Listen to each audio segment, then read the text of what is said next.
A writer, blogger, radio host, photographer, story sharer, and world explorer, Ida Robin Bobbi Booker is a woman not defined even by her name. I write under the nom de plume of Bobbi Booker, and whenever I do radio work, I'm still known as I Robin Booker. Thank you, baby.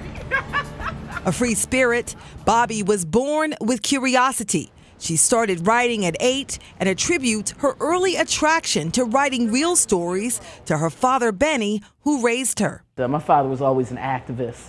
So to not hear him preaching about the ills of Disney, I went along with that, started watching 60 Minutes and became entranced. Bobbi's dad was a news junkie who bolstered his daughter's education with weekend day trips outside of their South Philadelphia neighborhood. He felt it was very important for me to read, to explore, and to know something bigger.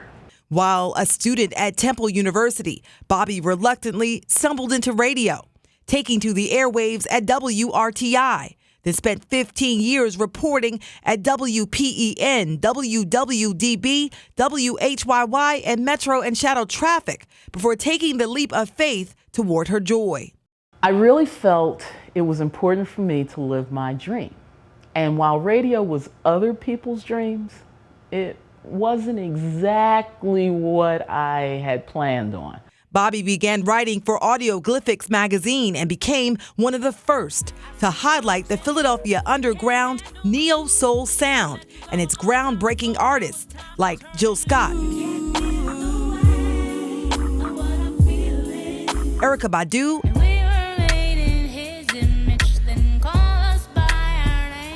and of course, The Roots. She called me her chocolate brother, I call her my sugar sister. The early Roots, when Black Thought had locks, and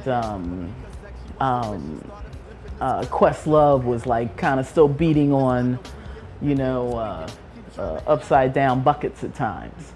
Over the past 20 years, Bobbi's keyboard has been tapped by the Philadelphia Inquirer, Examiner.com, Philadelphia Magazine, and the Philadelphia Tribune, to name a few, where she shared the stories many others ignore. As a person who grew up motherless and sometimes feeling as though I was forgotten, I always felt it important to not forget. Not forgetting landed Bobbi coveted interviews with stars like Oprah Winfrey and Quincy Jones, and controversial figures like Rodney King. I just want to say, can we all get along? Can we get along? For me, those words have worked, and that's just how I was raised. I've been challenged to fight. Bobbi spoke to King about his blackness.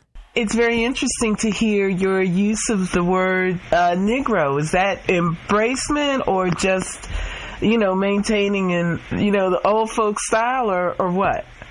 Just like holding on to my heritage. Holding on to my heritage. And the first way I know how, as Negro American, a lot of work went into that. She was one of the last to interview him before he died. And like King, if Bobbi were defined, it would be by her loyalty to her roots. Black with a capital B, Negro with a capital N, and African American every day of the week. Inspired and guided by her mentor, the late Reggie Bryant, Bobbi shares the stories of Black music, art, culture, and community, as well as of Black people who may be small but impactful.